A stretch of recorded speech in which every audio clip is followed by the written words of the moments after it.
Auto ಚಾಲಕರು ನಿಷ್ಠೆ, ಪ್ರಾಮಾಣಿಕತೆ ಮತ್ತು ಸೇವಾಭಾವದಿಂದ ಸಮಾಜದ ವಿಶ್ವಾಸ ಗಳಿಸುವವರು ವರ್ಗವಾಗಿದ್ದಾರೆ ಎಂದು ಕಂಬಳೇಶ್ವರ ಮಠದ ಪೀಠಾಧಿಪತಿಗಳು ಶ್ರೀ ಸೋಮಶೇಖರ ಶಿವಾಚಾರ್ಯರು ಹೇಳಿದರು. ಪಟ್ಟಣದ ಬಜಾಜ್ ಕಲ್ಯಾಣ ಮಂಟಪದಲ್ಲಿ ಕರ್ನಾಟಕ ಚಾಲಕರ ಒಕ್ಕೂಟ, ಆಟೋ ಚಾಲಕರ ಹಾಗೂ ಮಾಲೀಕರ ಸಂಘ ಮತ್ತು ಅಭಿಮಾನಿ ಬಳಗದ ವತಿಯಿಂದ ಹಮ್ಮಿಕೊಂಡಿದ್ದ ಆಟೋ ರಾಜ ಶಂಕರನಾಗ್ ಆಟೋ ನಾಮಫಲಕ ಅನಾವರಣ ಹಾಗೂ ಚಾಲಕರಿಗೆ ಐಡಿ ಕಾರ್ಡ್ ಮತ್ತು ಸಮವಸ್ತ್ರ ವಿತರಣೆ ಕಾರ್ಯಕ್ರಮದಲ್ಲಿ ಆಶೀರ್ವಚನ ನೀಡಿ ಅವರು ಆಟೋ ಚಾಲಕರು ಪ್ರತಿದಿನ ನೂರಾರು ಜನರ ಬದುಕಿನ ಜೊತೆ ನಂಟು ಹೊಂದಿರುವವರು. ಅವರು ಮಾತು, ವರ್ತನೆ ಮತ್ತು ಸೇವೆ ಸಮಾಜದ ಮೇಲೆ ನೇರ ಪರಿಣಾಮ ಬೀರುತ್ತದೆ. ಸಾರ್ವಜನಿಕರು ಮರೆತು ಹೋಗುವ ಹಣ, ಮೊಬೈಲ್ ಹಾಗೂ ಅಮೂಲ್ಯ ವಸ್ತುಗಳನ್ನು ಪ್ರಾಮಾಣಿಕವಾಗಿ ಹಿಂದಿರುಗಿಸುವ ಅನೇಕ ಉದಾಹರಣೆಗಳು ಚಾಲಕರ ಮಾನವೀಯತೆಯನ್ನು ತೋರಿಸುತ್ತವೆ. ಇಂತಹ ಸತ್ಕಾರ್ಯಗಳಿಂದಲೇ ಸಮಾಜದಲ್ಲಿ ಅವರ ಮೇಲಿನ ಗೌರವ ಹೆಚ್ಚುತ್ತಿದೆ ಎಂದು ಹೇಳಿದರು.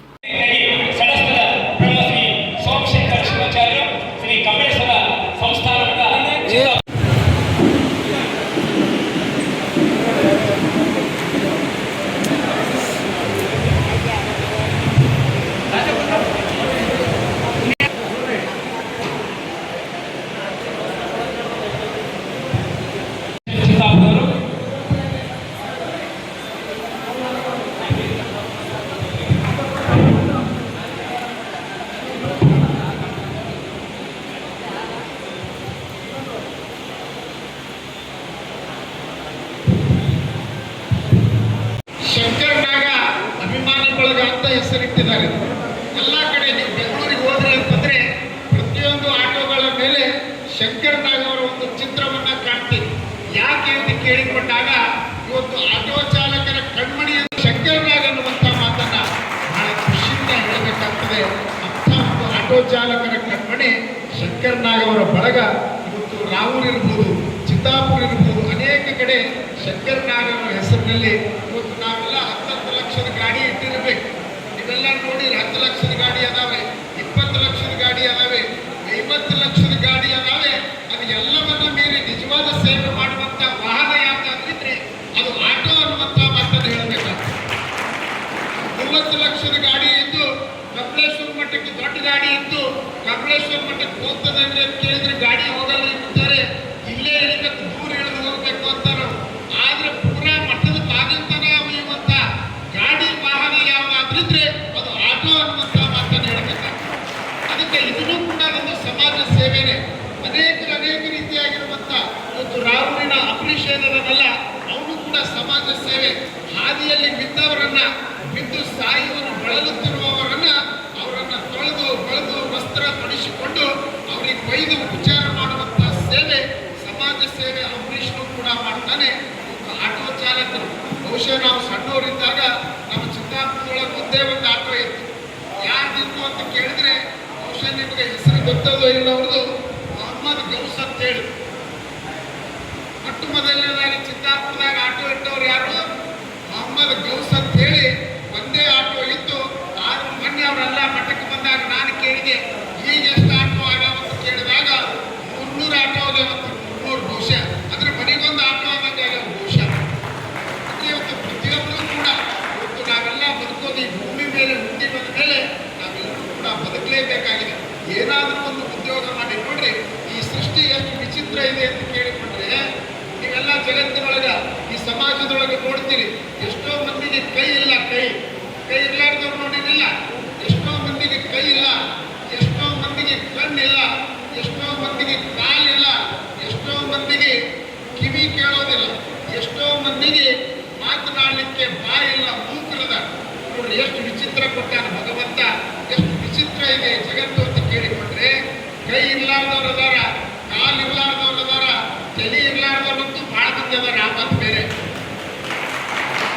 ಕೈ ಇರ್ಲಾರ್ದವ್ರು ಅದಾರೆ, ಕಾಲು ಇರ್ಲಾರ್ದವ್ರು ಅದಾರೆ, ಕಣ್ಣು ಇರ್ಲಾರ್ದವ್ರು ಕೂಡಿರ್ತಾರೆ, ಮಾತನಾಡದೇ ಇರುವಂತ ಮೂಕರಿದ್ದಾರೆ, ಎಲ್ಲರೂ ಅದಾರೆ. ಆದ್ರೆ ವಿಚಿತ್ರ ಏನು ಈ ಸೃಷ್ಟಿಯ ವಿಚಿತ್ರ ಅಂತಂದ್ರೆ ಹೊಟ್ಟಿ ಇರ್ಲಾರ್ದವ್ರು ಒಬ್ಬರು ಇಲ್ಲ ಜಗತ್ತಿನ. ಏನೋ ಹೊಟ್ಟಿ ಇರದೇ ಇರುವಂತ ಅವ್ರಿಗೆ ಏನೂ ಇಲ್ಲಂದ್ರೆ ಹೊಟ್ಟಿ ಅಂತ ಕೊಟ್ಟೆ ಕೊಡ್ತಾರೆ. ಅಂದ್ರೆ ಯಾಕೆ ಅಂತ ಹೇಳಿದ್ರೆ ಎಲ್ಲರೂ ಕೂಡ ಈ ಭೂಮಿ ಮೇಲೆ ಹುಟ್ಟಿದ ಪ್ರತಿಯೊಬ್ಬ ವ್ಯಕ್ತಿಗೂ ಕೂಡ ದುಡಿದೇ ಬಿಡಬೇಕು, ಕಾಯಕವೇ ಕೈಲಾಸ, ಕಾಯಕ ಮಾಡೇ ಬಿಡಬೇಕಂತ ಹೇಳಿ ನೋಡ್ರಿ ಭಗವಂತ ಎಷ್ಟು ವಿಚಿತ್ರ ಇದೆ ಅಂತ ಹೇಳಿದ್ರೆ ಎಲ್ಲರೂ ಕಾಯಕ ಮಾಡಿ ಬಿಡಬೇಕು. ಆಟೋ ಚಾಲಕರ ಸಂಘಕ್ಕೆ ಎಂಥ ಶಕ್ತಿ ಇದೆ ಅಂತ ಕೇಳಿದ್ರೆ ಸರ್ಕಾರಕ್ಕೆ ಯಾವುದಾದ್ರಿದ್ರೆ ಅದು ಒಂದು ಸಂಘಕ್ಕಿದೆ ಅನ್ನುವಂಥದ್ದನ್ನು ನಾವೆಲ್ಲರೂ ಕೂಡ ಅರ್ಥ ಮಾಡಿಕೊಳ್ಬೇಕು. ಅದ್ರ ಬಗ್ಗೆ ನಾಗರೆಡ್ಡಿ ಪಾಟೀಲ್ ಕರ್ದಾಳ್ ಅವರು ಸಂಘಕ್ಕಿರುವಂತಹ ಬಲ ಬಹಳ ದೊಡ್ಡದಿದೆ. ಈ ಹಿಂದೆ ಇದೇ ಆಟೋ ಚಾಲಕರ ಸಂಘಕ್ಕೆ ಒಂದು 2-3 ವರ್ಷದ ಹಿಂದೆ ನಮ್ಮ ನಾಗರಾಜ್ ಮಕ್ಕಳಿಗೆ ಸಾಹುಕಾರರು ಕೂಡ ಈ ಸಂಘದ ಅಧ್ಯಕ್ಷರಾಗಿ ಕೂಡ ಕೆಲಸ ಮಾಡಿದ್ದಾರೆ. ಆ ಕೆಲಸ ಮಾಡಿದ ಮೇಲೆ ನಮ್ಮೆಲ್ಲರ ಆರೈಕೆಯಿಂದಲೇ ಅವರು ಪುರಸಭೆ ಅಧ್ಯಕ್ಷರಾಗುವಂಥ ಮಾತನ್ನು ನಮ್ಮ ಪಾಟೀಲ್ ಏನು ಹೇಳಿದ್ರಲ್ಲ, ನಿಜವಾಗಿಯೂ ಕೂಡ ಅವರು ಯಾವುದರಲ್ಲೇ ಅಧ್ಯಕ್ಷ ಆಗಲಿ ಬಹಳ ಪ್ರಾಮಾಣಿಕವಾಗಿ ಕೆಲಸ ಮಾಡುವಂಥವರು ನಮ್ಮ ನಾಗರಾಜ್ ಮಕ್ಕಳಿಗೆ ಸಾಹುಕಾರ ಅನ್ನುವಂಥ ಮಾತು ಕೂಡ ಈ ಸಂದರ್ಭದಲ್ಲಿ ಹೇಳಬೇಕಾಗ್ತದೆ. ನಮಗೆ ಡಾಕ್ಟರ್ ಒಂದು 10 ನಿಮಿಷ ಕೂತ್ರೆ ಅಂತ ಹೇಳಿ ಕಾರ್ಯಕ್ರಮವನ್ನು ಉದ್ಘಾಟಿಸಿ ಕೆಪಿಸಿ ಸದಸ್ಯ ನಾಗರೆಡ್ಡಿ ಪಾಟೀಲ್ ಕರ್ದಾಳ್ ಅವರು ಮಾತನಾಡಿದರು. ಬಳಿಕ ಪಟ್ಟಣದ ಲಾಡ್ಜಿಂಗ್ ಕ್ರಾಸ್ ಮತ್ತು ಬಸ್ ನಿಲ್ದಾಣದ ಬಳಿ ಆಟೋ ರಾಜ ಶಂಕರ್ನಾಗ್ ಅವರ ನಾಮಫಲಕ ಅನಾವರಣಗೊಳಿಸಲಾಯಿತು. ಕಾರ್ಯಕ್ರಮದಲ್ಲಿ ರವಿಚಂದ್ರ ದೊಡ್ಮನಿ, ನಾಗರಾಜ್ ಕಾಶಿ, ಸುಭಾಷ್ ಕಾಶಿ, ಬಾಬು ಕಾಶಿ, ವಿಠಲ್ ಕಟ್ಟಿಮನಿ, ಜಗನ್ನಾಥ್ ಮಡಬುಳ್ಕರ್ ಸೇರಿದಂತೆ ವಿವಿಧ ಸಂಘಟನೆ ಪದಾಧಿಕಾರಿಗಳು ಉಪಸ್ಥಿತರಿದ್ದರು. ಅಣ್ಣಾರಾಯ್ ವಿವಣಿ, ಆರ್ಜ 32 ಕನ್ನಡ ನ್ಯೂಸ್, ಚಿತ್ತಾಪುರ್.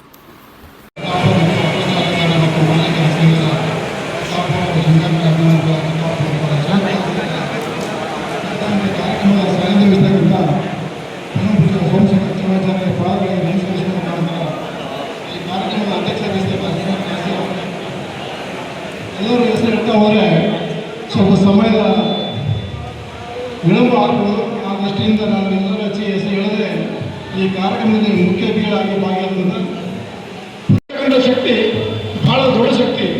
ಸಂಘಟನೆಗಿದ್ದಂಥ ಶಕ್ತಿ ಬೇರೆ ಯಾರಿಗೂ ಕೊಡಲಿಕ್ಕೆ ಸಾಧ್ಯತೆ ಇಲ್ಲ. ಆದರೆ ಸಂಘಟನೆಯ ಅಧ್ಯಕ್ಷರು ಮತ್ತು ಜಿಲ್ಲಾಧ್ಯಕ್ಷರೇ ಒಂದು ಕಳಕಳಿ ಮನವಿದೆ. ತಮ್ಮನ್ನು ಅಧ್ಯಕ್ಷರಾಗಿ ಎಲ್ಲ ಸದಸ್ಯರು ಯಾಕೆ ನೇಮಕ ಮಾಡ್ತಾರೆ ಅಂತ ಕೇಳಿದ್ರೆ, ನಮ್ಮ ಸಂಘರ್ಷದಲ್ಲಿ ನೀವು ಭಾಗಿಯಾಗ್ತೀರಿ, ನ್ಯಾಯಪೂರ್ವಕವಾಗಿ ನಮಗೆ ಸಹಕರಿಸ್ತೀರಿ, ಯಾವುದೇ ಸಂಕಷ್ಟ ಬಂದಾಗ ನಮ್ಮ ಜೊತೆಯಲ್ಲಿ ಇಳಿದ್ರೆ ಅಂದ್ಬಿಟ್ಟು ಎಲ್ಲ ಒಂದು ಅಭಿಮಾನಿ ಬೆಳೆದವರು ತಮ್ಮನ್ನು ಜಿಲ್ಲಾ ಅಧ್ಯಕ್ಷರಾಗಿ ತಾಲೂಕು ಅಧ್ಯಕ್ಷರ ನೇಮಕ ಮಾಡ್ತಾರೆ. ಅಧ್ಯಕ್ಷರ ಆದಂಥ ಕರ್ತವ್ಯ ಕೂಡ ಅಷ್ಟೇ ಇದೆ. ಸಂದರ್ಭ ಬಂದಾಗ ನಮ್ಮ ಸದಸ್ಯರಿಗೆ ಯಾವುದೇ ಒಂದು ಕಷ್ಟದ ದಿನಗಳು ಬಂದಾಗ ಅವರಲ್ಲಿ ಭಾಗಿಯಾಗಬೇಕು, ಅವರ ಸಂಕಷ್ಟಕ್ಕೆ ನಾವು ಸಹಕಾರಿ ಆಗ್ತಕ್ಕಂಥ ಜವಾಬ್ದಾರಿ ಕೂಡ ತಾಲೂಕು ಅಧ್ಯಕ್ಷರು ಜಿಲ್ಲಾಧ್ಯಕ್ಷರ ಕರ್ತವ್ಯ ಅಂದ್ಬಿಟ್ಟು ನನ್ನ ಮನವಿದೆ. ಇನ್ನೊಂದು ಹೆಜ್ಜೆ ಮುಂದೆ ಹೋಗಿ ಹೇಳ್ಬೇಕಂದ್ರೆ, ಇವತ್ತ ಪುರಸಭೆ ಮಾಜಿ ಅಧ್ಯಕ್ಷರಾದ ನಾಗರಾಜ್ ಮಂಗಲಿಯವರು ಕೂಡ ಹಿಂದಿನ ದಿನಗಳಲ್ಲಿ ಆಟೋ ಚಾಲಕರ ಸಂಘದ ಅಧ್ಯಕ್ಷರಾಗಿದ್ದು ಕೂಡ ನಾನು ನೋಡಿದ್ದೀನಿ. ನಾನು ಏನು ಕೇಳ್ತೀನಿ ಕೇಳಿದ್ರೆ, ಸಂಘಟನೆಯ ಒಂದು ಶಕ್ತಿಯಿಂದ ಅವರು ಪುರಸಭೆ ಅಧ್ಯಕ್ಷರಾದಕ್ಕೆ ನಮ್ಮೆಲ್ಲರ ಆಶೀರ್ವಾದ ಪುರಸಭೆ ಅಧ್ಯಕ್ಷರು ಕೂಡ ಆದರು. ನಾನು ಇನ್ನೂ ಒಂದು ಮುಂದೆ ಹೆಜ್ಜೆ ಹೋಗ್ಬೇಕಂದ್ರೆ, ಇವತ್ತನಾಗಿದ್ದರಿಂದ ಜಗನ್ನಾಥರಾಗಿರ್ಬೋದು, ಅಂಬರೀಷರವರು ಅವರು ಕೂಡ ಸಂಘಟನೆಯಲ್ಲಿ ಪಾಲಾದರೆ ಮುಂದಿನ ದಿನಗಳಲ್ಲಿ ತಾವು ಕೂಡ ಪುರಸಭೆ ಅಧ್ಯಕ್ಷರಿಗೆ ತೊಂದರೆ ಇಲ್ಲ ಮಾತು ಕೂಡ ಈ ಸಂದರ್ಭದಲ್ಲಿ ಹೇಳೋದ್ರ ಮುಖಾಂತರ ನಮ್ಮ ಸಂಘಟನೆ ಮತ್ತು ಸಹಕಾರ ನಮ್ಮದು ಕೂಡ ನಿಮಗೆ ಅಂಥದೇ ಒಂದು ಸಂದರ್ಭ ಬಂದರೆ ಕಷ್ಟದಲ್ಲಿದ್ದಾಗ ನಮ್ಮ ಸಹಕಾರ ಏನಿದೆ, ನಮ್ಮ ಸಹಕಾರ ನಿಮ್ಮ ಜೊತೆಯಲ್ಲಿ ಇರ್ತೀವಿ ಅಂತೇಳಿ ಮಾತಾಡಲಿಕ್ಕೆ ಅವಕಾಶ ಕೊಡುವಂಥ ಜಿಲ್ಲಾಧ್ಯಕ್ಷರು ತಾಲೂಕು ಅಧ್ಯಕ್ಷರು ಮುಂಚೆ ಮಾತಾಡ್ತಾ ಇದ್ದೀನಿ. ಯಾವುದೇ ಒಂದು ಸಂಘಟನೆ ಇವತ್ತು ನಾನು ಈ ವಿಷಯವನ್ನು ಕುರಿತು ನೋಡಿದಾಗ, ಚಿತ್ತಾಪುರನಲ್ಲಿ ಸಾಕಷ್ಟು ಆಟೋಗಳು ಇಲ್ಲಂದ್ರೂ ಕೂಡ ನಿಮ್ಮ ಸಂಘಟನೆ ಅಧ್ಯಕ್ಷತೆ ಸಮಾರಂಭ ಹೆಂಗೆ ನಡೆದಿದೆ ಅಂತ ಕೇಳಿದ್ರೆ, ಸಾವಿರಾರು ಆಟೋಗಳು ಇಲ್ಲಿ ಚಿತ್ತಾಪುರದಲ್ಲಿ ಆದಾಯ ಅಂದ್ಬಿಟ್ಟು ನನಗೆ ಅನಿಸ್ತಾ ಇದೆ. ಅಷ್ಟು ಆಟೋಗಳು ಇಲ್ಲಂದ್ರೂ ಕೂಡ ಹಳಂದ, ಅಫ್ಜಲ್ಪುರ, ಜವರಿಗೆ ಮತ್ತು ಯಾದಗಿರಿ ಜಿಲ್ಲೆಯಿಂದ ಇವತ್ತು ಎಲ್ಲ ನೀವು ಅಧ್ಯಕ್ಷರು ಇಲ್ಲಿ ಬಂದು ನೋಡಿದ್ರೆ ನಮ್ಗೆ ಎಷ್ಟು ಸಂತೋಷ ಆಗ್ತದೆ. ನಿಮ್ಮ ಒಕ್ಕೂಟಕ್ಕೆ